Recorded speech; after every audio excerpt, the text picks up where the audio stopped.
إن الحمد لله نحمده ونستعينه ونستغفره ونعوذ بالله من شرور أنفسنا ومن سيئات أعمالنا من يهده الله فلا مضل له ومن يضلله فلا هادي له وأشهد أن لا إله إلا الله وحده لا شريك له وأشهد أن محمدًا عبده ورسوله فأعوذ بالله من الشيطان الرجيم بسم الله الرحمن الرحيم يا أيها الذين آمنوا اتقوا الله حق تقاته ولا تموتن إلا وأنتم مسلمون يا أيها الناس اتقوا ربكم الذي خلقكم من نفس واحدة وخلق منها زوجها وبث منهما رجالا كثيرا ونساء واتقوا الله الذي تساءلون به والأرحام إن الله كان عليكم رقيبا يا أيها الذين آمنوا اتقوا الله وقولوا قولا سديدا يصلح لكم أعمالكم ويغفر لكم ذنوبكم ومن يطع الله ورسوله فقد فاز فوزا عظيما أما بعد فإن أحسن الكلام كلام الله وخير الهدى هدي محمد صلى الله عليه وسلم وشر الأمور محدثاتها وكل محدثة بدعة وكل بدعة ضلالة وكل ضلالة في النار قال الله تبارك وتعالى في القرآن المجيد والفرقان الحميد فأعوذ بالله من الشيطان الرجيم بسم الله الرحمن الرحيم وَلَنَبْلُوَنَّكُمْ بِشَيْءٍ مِّنَ الْخَوْفِ وَالْجُوعِ وَنَقْصٍ مِّنَ الْأَمْوَالِ وَالْأَنفُسِ وَالثَّمَرَاتِ وَبَشِّرِ الصَّابِرِينَ۔ محترم سامعین کرام و معزز حاضرین جمعہ، خطبہ مسنونہ کے بعد ہم نے سورۃ البقرہ آیت نمبر 155 کی تلاوت کی ہے، جس میں اللہ تبارک و تعالیٰ کا ارشاد ہے وَلَنَبْلُوَنَّكُمْ بِشَيْءٍ مِّنَ الْخَوْفِ وَالْجُوعِ وَنَقْصٍ مِّنَ الْأَمْوَالِ وَالْأَنفُسِ وَالثَّمَرَاتِ وَبَشِّرِ الصَّابِرِينَ۔ اللہ تبارک و تعالیٰ سارے انسانیت کو یہ مخاطب کرتے ہوئے بیان فرماتا ہے کہ ہم تمہاری آزمائش ضرور ضرور کریں گے۔ کس چیز کے ذریعے؟ بشیء من الخوف، خوف ڈال کر، والجوع، بھوکمری کے ذریعے، ونقص من الاموال، مال میں کمی کے ذریعے، والانفس، جانوں کو ہلاک کر کے، موت دے کر، والثمرات، اور پھلوں میں کمی کر کے۔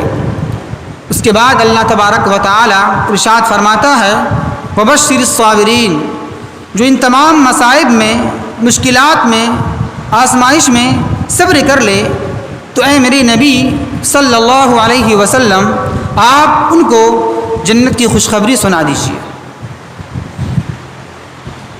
محترم سامعین کرام، آیت کے مناسبت کے لحاظ سے آج ہمارا موضوع خطابت ہے مشکلات اور آزمائش کا سامنا کیسے کریں۔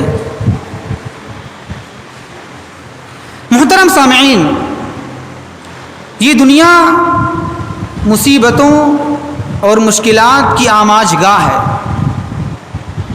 جس میں ہر انسان کسی نہ کسی ناحیے سے تکلیف کا، مشکلات کا، آزمائش کا سامنا اور مقابلہ کرتا ہے، اور در حقیقت یہ آزمائش، یہ مصیبتیں، یہ مشکلات انسان کو تنگ کرنے کے لیے نہیں آتی ہیں، انسان کو پریشان کرنے کے لیے نہیں آتی ہیں، بلکہ یہ مشکلات، یہ آزمائش اس لیے اللہ تبارک و تعالیٰ دیتا ہے تاکہ وہ انسان اپنی اصلاح کر لے، اپنا جائزہ لے۔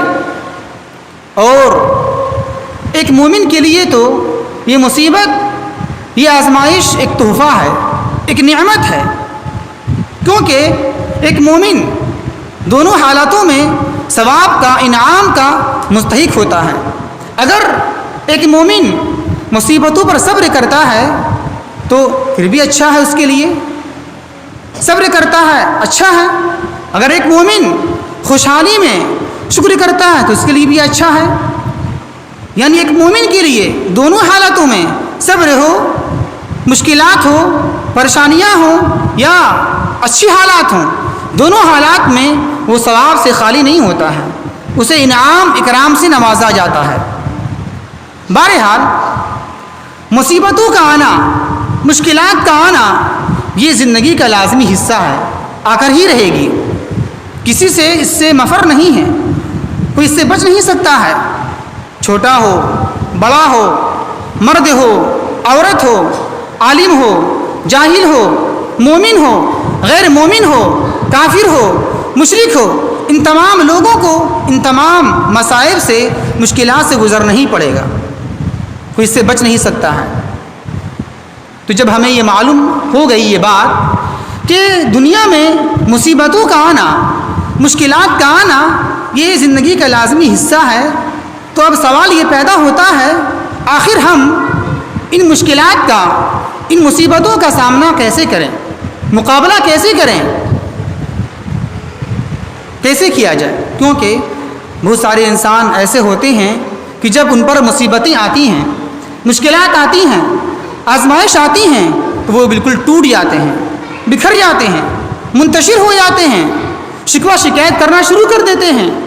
کبھی یہ شکوہ، یہ شکایت، یہ لعن طعن اللہ کے خلاف بھی چلا جاتا ہے کہ نعوذ باللہ ہمیں کو ایسا کرنا تھا، مصیبتیں مشکلات اللہ مجھے ہی کو دینا تھا۔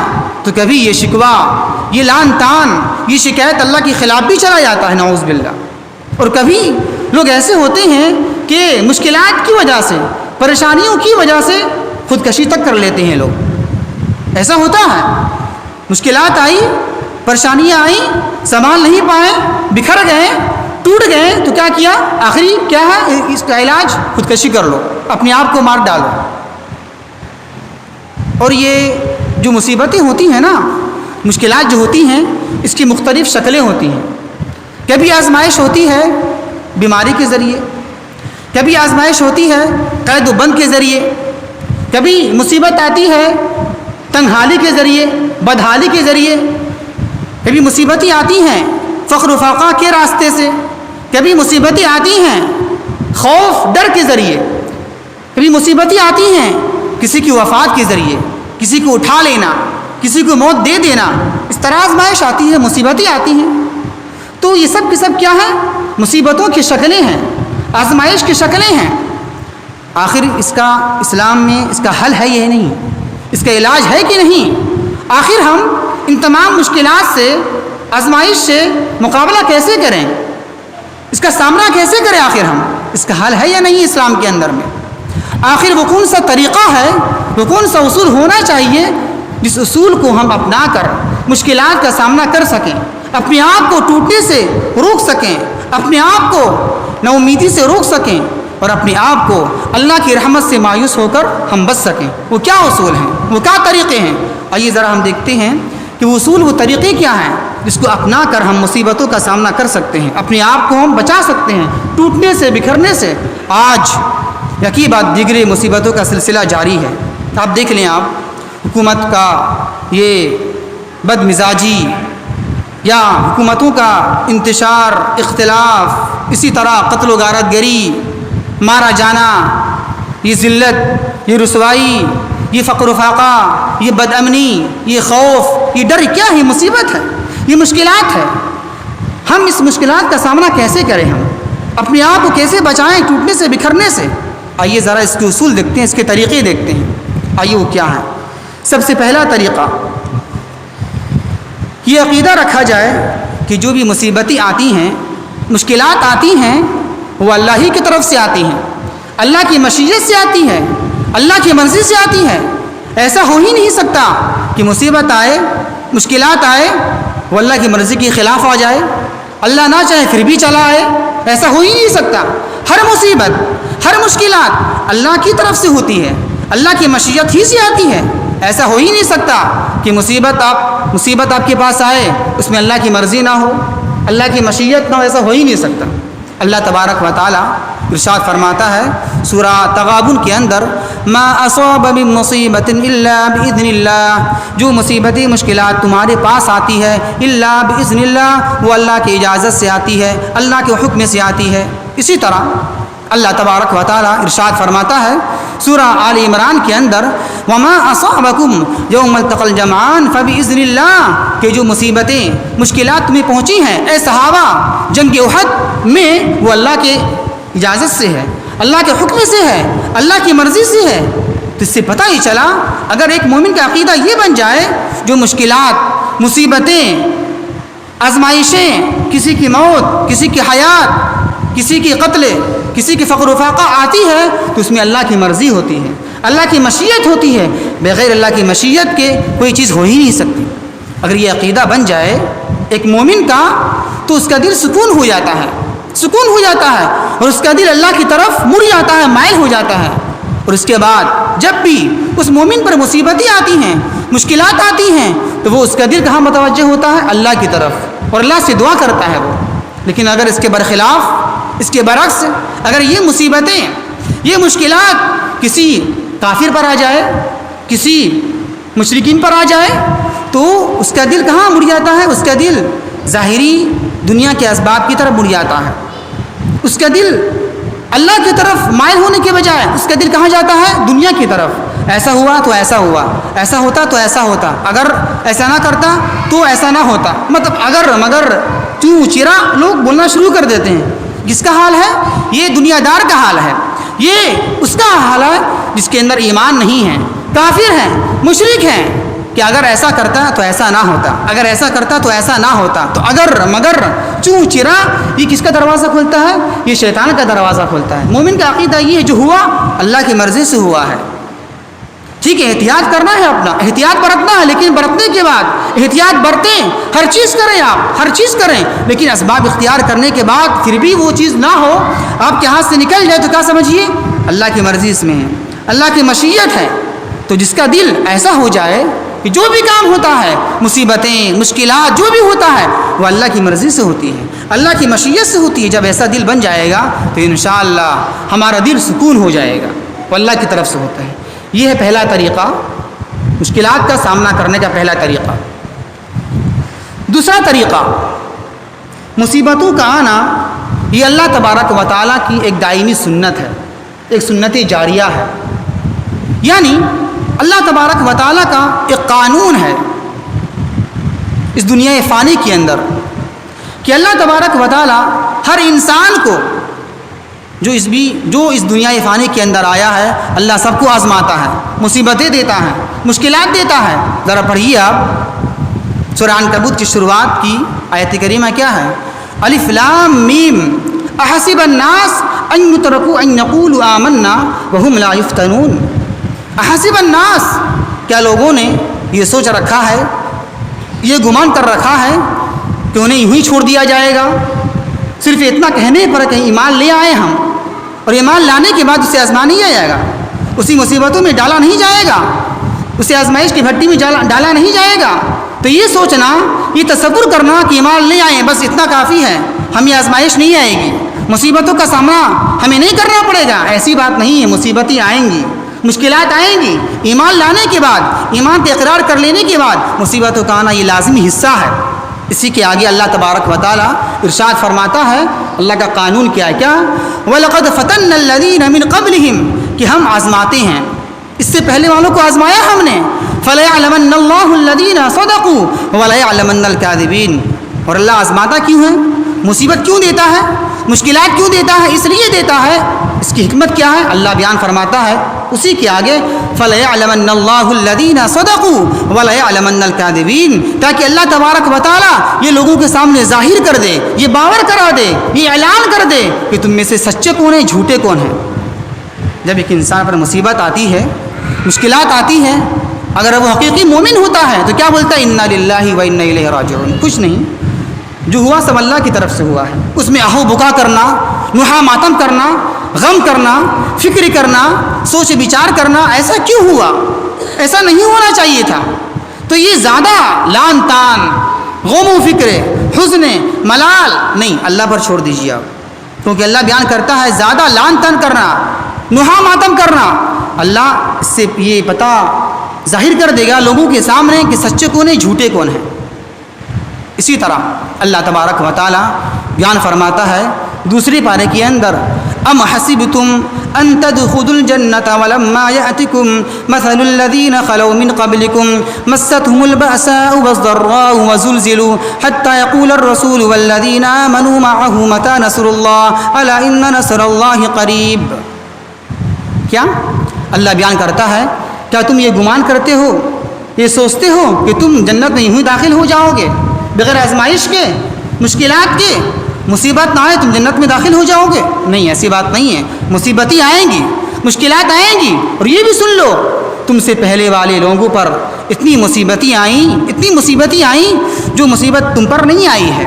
پہلے والے لوگوں پر مصیبتیں اتنی آئی تھیں، اتنی سختی آئی تھیں کہ انہیں جھنجھوڑ دیا گیا، کھلا دیا گیا، بالکل کھل گئے وہ لوگ. یہاں تک کہ پہلے والے لوگوں نے اپنے نبی سے کہا، رسول سے کہا کہ اے نبی، اے رسول، متى نصر اللہ، اللہ کی مدد کب آئے گی، آپ دعا کر دیجئے.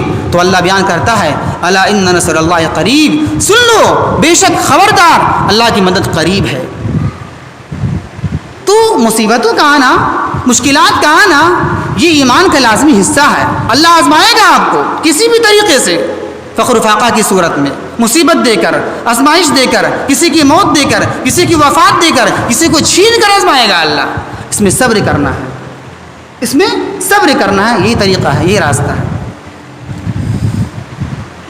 اس کی تفسیر میں، یعنی یہ جو آیت کریمہ ہم نے ابھی تلاوت کی ہے سورہ بقرہ کی دوسری پارے کی، اس کی تفسیر میں علامہ عبداللہ البان رحمۃ اللہ علیہ بیان فرماتے ہیں کہ جو لوگ دعوتی کام کرتے ہیں، دینی کام کرتے ہیں، لوگوں کو جوڑتے ہیں اسلام کی طرف، دین کی طرف بلاتے ہیں، وہ یہ نہ سمجھیں یہ کام بڑا اچھا ہے، یہ کام، اس کام میں لوگ استقبال کریں گے، آپ کا سلام کریں گے، مرحبا کریں گے، خوش آمدید کریں گے، یہ نہ سمجھیں. کیونکہ یہ لائن، اصلاح کی لائن، دعوت و تبلیغ کی لائن بڑا مشکل ہے، انتہائی خطرناک ہے. یہ کام کرنا، دعوت و تبلیغ کا کام کرنا، یہ ایسا ہے جیسا کہ کانٹے کے راستے پر چلنا. اس کے تفسیر میں بیان کرتے ہیں کون؟ علامہ عبداللہ البان رحمۃ اللہ علیہ. دعوت و تبلیغ والا کام کرنا یہ ایسا راستہ ہے کہ یہ خاردار جھاڑ کے راستے میں چلنے کے مترادف ہیں. جو لوگ یہ گمان کرتے ہیں، یہ سوچتے ہیں کہ دعوت و تبلیغ کے راستے میں لوگ سلام کریں گے، اس کو بلائیں گے، مرحبا کریں گے، وہ یہ چھوڑ دیں. اس کی سوچ یہ صحیح نہیں ہے، بلکہ وہ یہ سوچیں کہ اس لائن میں مشکلات کا آنا، مصیبتوں کا آنا بالکل فکس ہے، متعین ہے. اللہ بیان فرماتا ہے سورہ عصر کے اندر کیا؟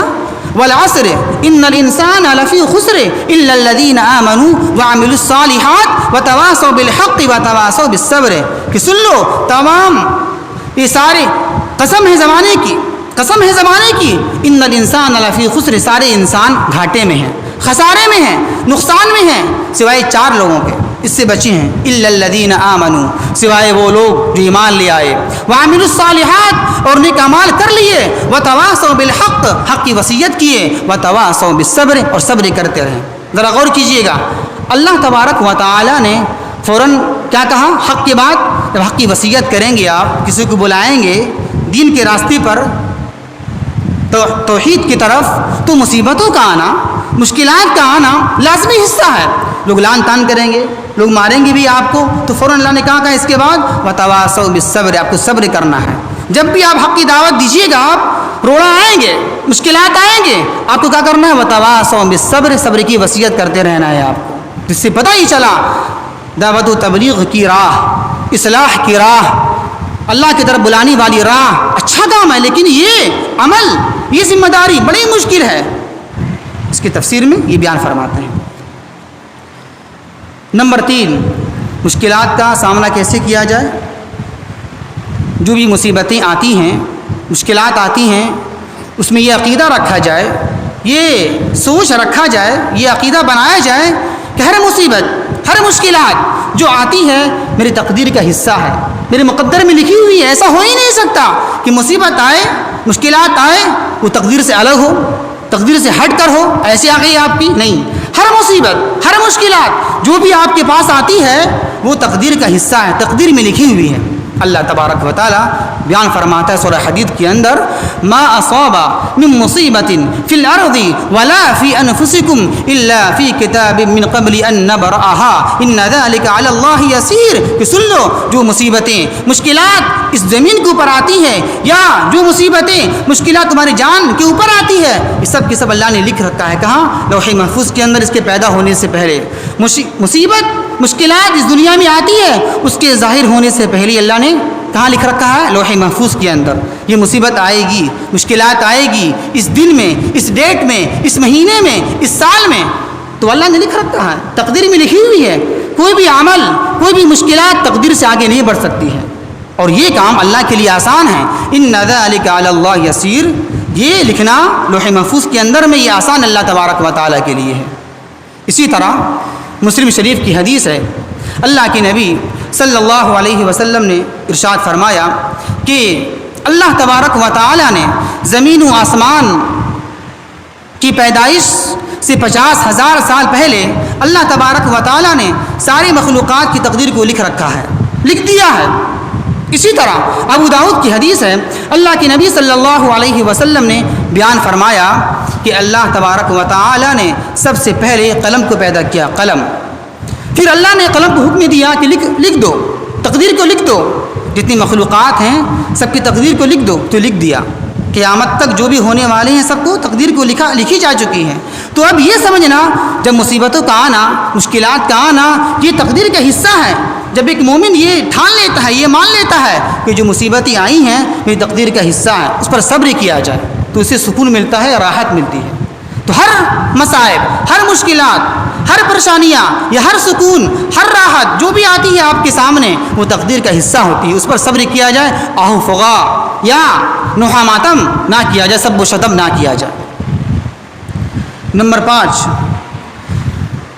مشکلات کا سامنا کیسے کریں ہم، اس کا طریقہ. نمبر 5 کہ اللہ تبارک و تعالیٰ کا سارے فیصلے جو ہوتے ہیں انصاف پر مبنی ہوتے ہیں، انصاف کے مطابق ہوتے ہیں. ایسا ہو ہی نہیں سکتا کہ اللہ کا کوئی بھی فیصلہ انصاف کے خلاف ہو، نہیں ہو سکتا. وہ ہم سوچتے ہیں کیونکہ میری عقل ناقص ہے، کم ہے. اللہ تبارک و تعالیٰ علیم ہے، حکیم ہے، اس کا ہر کام حکمت والا ہے، اس کا کوئی بھی عمل حکمت سے خالی نہیں ہے. ہم سوچتے ہیں نا یہ کام غلط ہوا، ایسا نہیں ہونا چاہیے تھا، ایسا ہونا چاہیے تھا، لیکن اللہ علیم ہے، اللہ جانتا ہے. اللہ ہر چیز کو جاننے والا ہے، ماضی بھی جانتا ہے، حال بھی جانتا ہے، مستقبل بھی جانتا ہے. پیچھے کیا ہوا وہ بھی جانا، ابھی کیا ہو رہا ہے وہ بھی جانتا ہے، آئندہ کیا ہونے والا آپ کے ساتھ وہ بھی جاننے والا ہے اللہ تبارک و تعالیٰ. تو اللہ تینوں حال جانتا ہے، ماضی، حال، مستقبل. تو اللہ تبارک و تعالیٰ کا ہر فیصلہ، چاہے وہ اچھی حالات ہوں یا برے حالات ہوں، تنگ حالی ہو، بدحالی ہو، خوشحالی ہو، ہر حالات اللہ تبارک و تعالیٰ کی طرف سے ہوتی ہے اور وہ انصاف پر مبنی ہوتی ہے. مثال کے طور پر اگر اللہ تبارک و تعالیٰ کسی ایک مومن کو، ایک ایمان والے کو، متقی کو مصیبت دے، مشکلات دے دے اور ایک کافر کو، ایک مشرک کو، ایک منافق کو راحت دے، آرام دے، دنیا دے دے، عیش پرستی دے دے، تو اب کوئی آدمی یہ کہے، کوئی مومن یہ کہے کہ نعوذ باللہ دیکھو اللہ کا فیصلہ کیا ہے، ایمان والا ہے، یہ بیچارہ متقی ہے، اللہ سے ڈرنے والا ہے، نماز پڑھنے والا ہے، اس کے باوجود بھی مشکلات کیوں آئی، پریشانی کیوں ہے اس کے ساتھ میں. تو یہ کہنا غلط ہے، کیونکہ اللہ کا ہر کام حکمت والا ہے، اس کا ہر کام حکمت پر مبنی ہوتا ہے، انصاف پر مبنی ہوتا ہے. تو ہمیں یہ نہیں کہنا چاہیے دیکھو کیا انصاف اللہ تبارک و تعالیٰ کی ہے، کتنا اچھا آدمی تھا، اس کا یہ چھین لیا، یہ لے لیا، ایسا ہو گیا، ویسا ہو گیا، دیکھو کافر ہے، منافق ہے، مشرک ہے، کتنا اچھی حالات میں گزار رہا ہے وہ. تو یہ اللہ کے خلاف، اللہ کے بارے میں ایسا سوچنا یا ایسا بولنا، یہ نعوذ باللہ ثم نعوذ باللہ اللہ کے حکمت پر حرف ہے، حرف گیری کرنا ہے. چونکہ اللہ علیم ہے، اللہ کا ہر کام حکمت پر مبنی ہوتی ہے. آپ جانتے نہیں ہیں، ہم جانتے نہیں ہیں، کیونکہ ہماری عقل ناقص ہے، کم ہے. تو ایسا بالکل نہیں بولنا چاہیے، کیونکہ اللہ تبارک و تعالیٰ ظالم نہیں ہے. اللہ بیان فرماتا ہے 5ویں پارے کے اندر سورہ نساء کے اندر کہ ان اللہ لا یظلم مثقال ذرہ، کہ بے شک اللہ تبارک و تعالی بندے کے اوپر ذرہ برابر بھی ظلم کرتا نہیں ہے۔ ہم یہ سوچتے ہیں کہ ایسا کیوں ہوا، ایسا نہیں ہونا چاہیے نا، ایسا ہونا چاہیے تھا، تو میری عقل ناقص ہے، کم ہے، بلکہ اللہ یہ بیان کرتا ہے، اللہ کی اتنی مہربانی ہے، اتنی فضل ہے، اللہ یہ بیان کرتا ہے آگے وَإِن تَكُ حَسَنَةً يُضَاعِفْهَا، اگر تم کوئی نیکی والا کام کرو، اچھا کام کرو، تو اللہ اس نیکی کا بدلہ ڈبل دے گا، بڑھا کے دے گا۔ یہ اللہ کا فضل ہے، جو اللہ تبارک و تعالیٰ آپ کے ایک نیکی کا بدلہ ڈبل دے۔ کبھی ایسا ہو سکتا ہے اللہ نا انصافی کرے، ظلم کرے، کچھ اور کرے؟ ایسا ہو ہی نہیں سکتا، ہم ایسا مان ہی نہیں سکتے۔ جو اللہ اتنا کریم ہے، اتنا فضل والا ہے، ایک نیکی کریں گے اللہ اس کا ڈبل دے گا۔ اللہ خود بیان کرتا ہے کہ اگر تم نیکی والا کام کرو گے اس کا ہم ڈبل دیں گے ہم۔ وَيُؤْتِي مِن لَّدُنْهُ أَجْرًا عَظِيمًا، اور اللہ بیان کرتا ہے اپنے بارے میں کہ اللہ تبارک و تعالیٰ اپنی طرف سے اجر عظیم بڑھا کر دے گا، زیادہ ثواب بڑھا کر دے گا۔ تو اللہ کا یہ فضل ہے، یہ کرم ہے، اللہ کریم ہے۔ تو اللہ کے تعلق سے یہ بدگمانی پیدا کرنا، یہ سوچنا کہ اللہ نے ایسا کیوں کیا، ایسا ہونا چاہیے تھا، ویسا ہونا چاہیے تھا، تو یہ سوچ، یہ سوچ، یہ تصور انسان کے تعلق سے، ایک مومن کے تعلق سے یہ صحیح نہیں ہے، یہ غلط ہے۔ انشاءاللہ آگے اس کی وضاحت کی جائے گی کہ مشکلات کا اور مصیبتوں کا مقابلہ ہم کیسے کریں، اور کون سے ایسے اسباب ہیں، طریقے ہیں جس کو اپنا کر ہم مصیبتوں سے بچ سکتے ہیں اور ہم سکون راحت پیدا کر سکتے ہیں اور ٹوٹنے سے بکھرنے سے بچ سکتے ہیں۔ یہ کچھ اصول تھے، انشاءاللہ آئندہ اس کی وضاحت کی جائے گی۔ اللہ سے دعا ہے کہ اللہ تبارک و تعالی ہمیں صحیح سمجھ کی توفیق عطا فرمائے۔ وما توفیقی الا باللہ، انہ تعالی جواد کریم ملک بر رؤوف الرحیم۔